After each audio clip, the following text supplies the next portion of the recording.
And good afternoon, my friends. It is 3:25 p.m., Wednesday, May 7th, 2025. Well, ever since the March 4th fight, may the 4th be with you, there's been disconcerting and conflicting stories about things beforehand. Like, there's a neighbor who claims she has a camera, who she recorded him going walking back and forth in front of her door. She's a camera. And that she's afraid of him to work out in the back part of the building. Now, I could have told her that before. I've been too afraid to go behind the building due to threats from other previous neighbors as well. So I don't go back there, period. That's it, that's all. I don't want to go back there. I don't, because it's not worth the risk. So the thing is, I also find out a lot of things that that she claims with the police there who involved. Three of them, I got their numbers and names anyway, the badge numbers. But for the sources, that is, uh, she claims that he was chasing somebody with some kind of machete or sword or something at one point. And that bloodbath video I did before, I heard from the neighbor who was directly involved there was some kind of head injury. But she said it was a stabbing.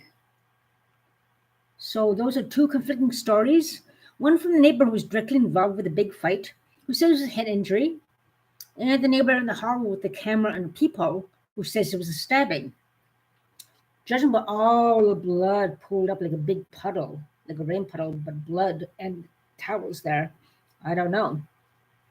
And there was a blue, a big tall can of blue beer beside the towels as this person was recovering, obviously, or waiting for the ambulance, whatever. Right there, there's two conflicting stories right there. She says it was stabbing.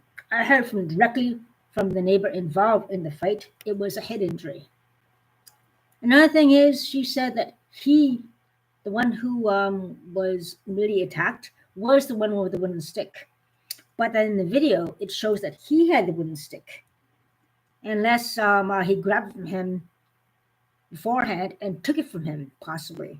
Who knows? I don't know. But the thing is, conflicting stories are not a good thing.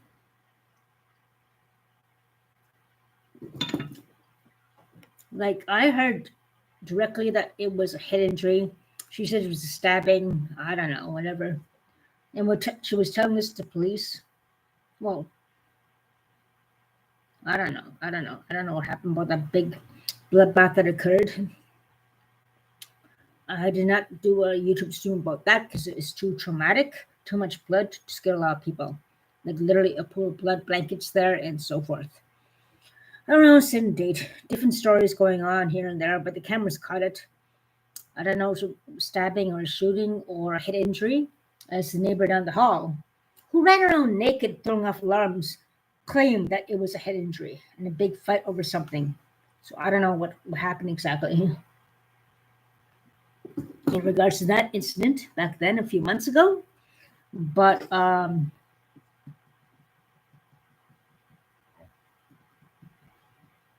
neighbor down below me was harassing me from the window outside sometime in the middle of the night.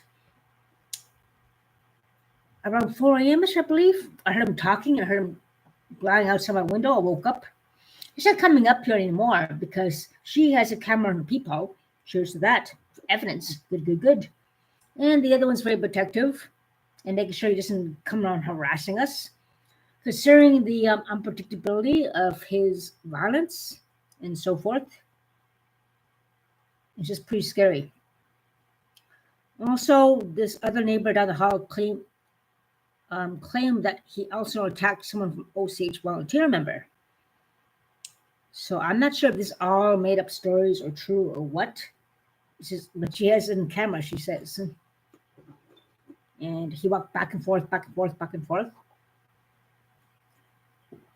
a video of it too as well about the big fight and so forth. And yeah. The thing is, they were going to arrest the neighbor who attacked him when he was the one harassing him. He was walking back and forth in the hallway. It's not the first time he harassed somebody and whacked someone's door with some kind of stick or bat or something like that, or some kind of weapon. But that happened before from the guy downstairs. It's not the first time he attacked someone. That person is ill now, has moved out since then. Not from the assault, mind you, but it's very disconcerting and very scary. This guy is allowed to stay here and may possibly cause serious harm or possibly even a death if they attack them hard enough, and so forth. Now, the neighbor down the hall and I are good buddies now, even though he sold me 7 years ago or something like that. But he has violent tendencies too. But he seems under control and stable now. He even invited me to his place and talk about what's going on, which is good. I'm not sure what the hell was the problem. The main thing is the guy downstairs is very, very mentally ill, very, very unpredictable.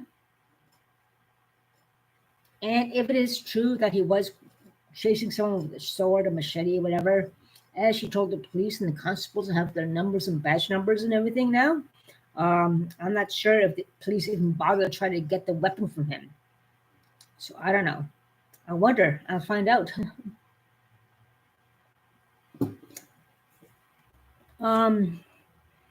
When it was proven that another neighbor, not the one who the two were in a fight, but another one was very ill now, who was harassing me, giving me death threats and everything. Excuse me. I think it was a constable now. Back then, I mean. And I told him about an incident when he was threatening some other neighbors with an axe. So that officer went inside and retrieved the axe and came out with the axe as evidence. So he did threaten them with the axe, he retrieved that. I'm not sure if these officers has retrieved the weapon that was claimed to have happened with the neighbor downstairs, chasing someone with a sword and machete. I don't know. Hopefully they did. Hopefully.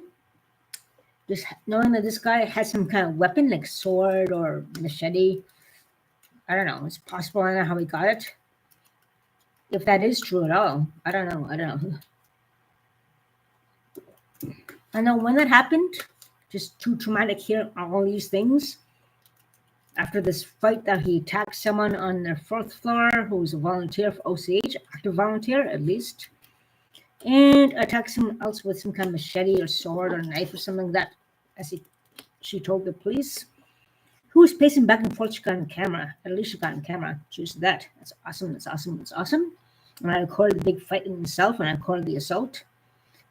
But at the same time, the guy downstairs is the one instigating, harassing, thinks it's funny, banging on doors, banging in the hallway, stalking, terrorizing, harassment, instigating basically everything, and so forth. Mind you, the other one down the hall, it was on camera. I'm not sure if it's in jail or what. I don't know. I have no idea. But just very scary. And yes, early on this morning, I could hear him outside my window, and that was scary too.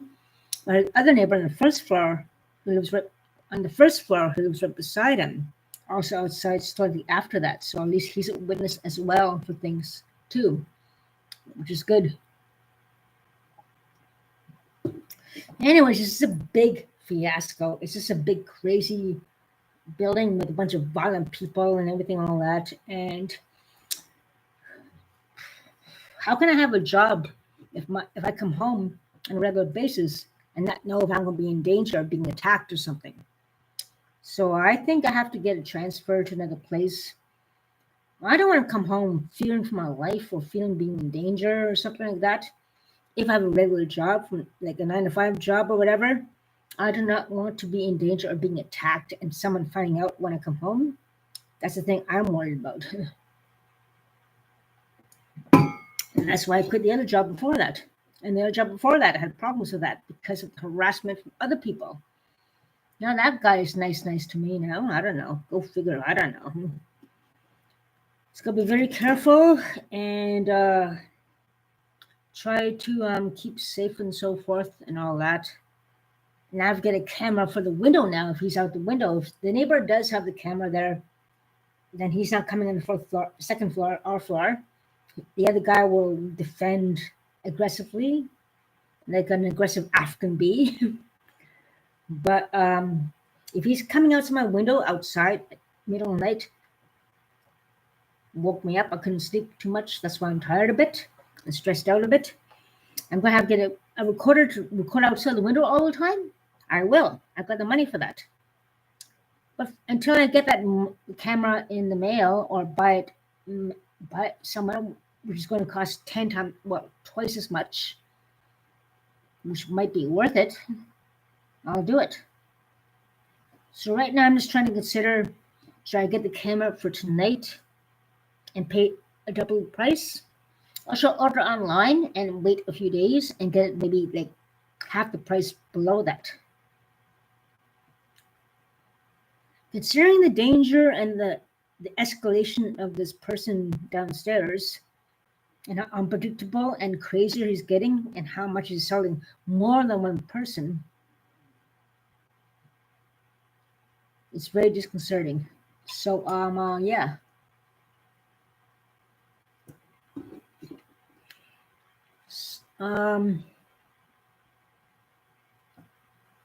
I just ate pizza now from leftover from 2 days ago. I'm eating good. I'm getting a lot of support from my supporters when I did the article. But this violence occurring within this building is just a little bit too much. So this has to be solved somehow. We just got to figure it out. No wonder people are transferring out of here too fast. I'm trying to get out of here, but I can't for some reason. All because I'm indigenous? I don't know. And I've been here since 2009. I should get first priority. But especially after being badly assaulted or end up in hospital and so forth. And now this new danger going on, this new crazy person. Just insane. So the thing is, we've got to figure out how to resolve these problems within community housing. I'm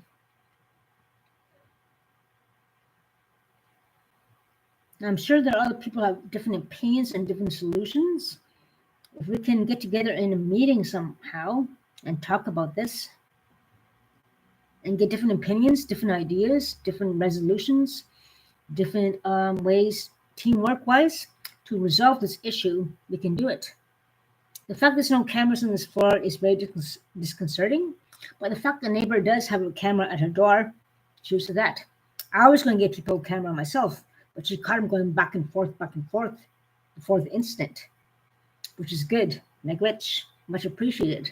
Cheers to you. That's awesome. I was going to get people a camera, but judging he's them all harassing now from the back of the building where no cameras are in the middle of the night, just early on today. That's very disconcerting too.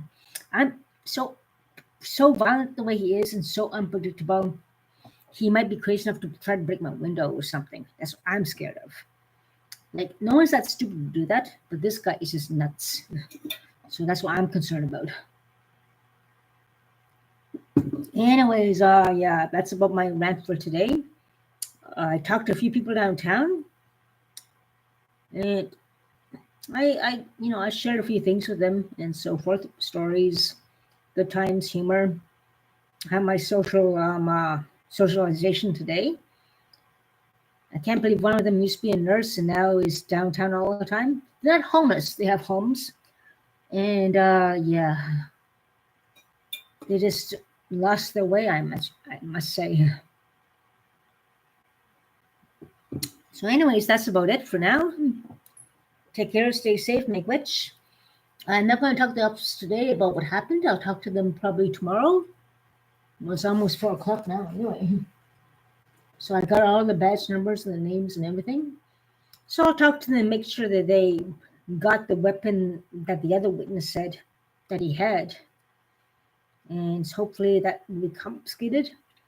If it's not in his place, he probably has it hidden somewhere else or give it to someone else. Who knows? On the bright side, there's a camera down the first floor, so it can be monitored.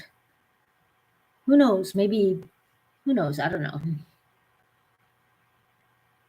Unless it was a drug deal gone wrong on the second floor, and that's why they're against each other, those two. Who knows? It could be anything. It could be just that, I don't know. Who knows? I don't know. Anyways, that's about it. Take care, stay safe, make rich, and I'll talk to you guys soon. Take care. Watch your back.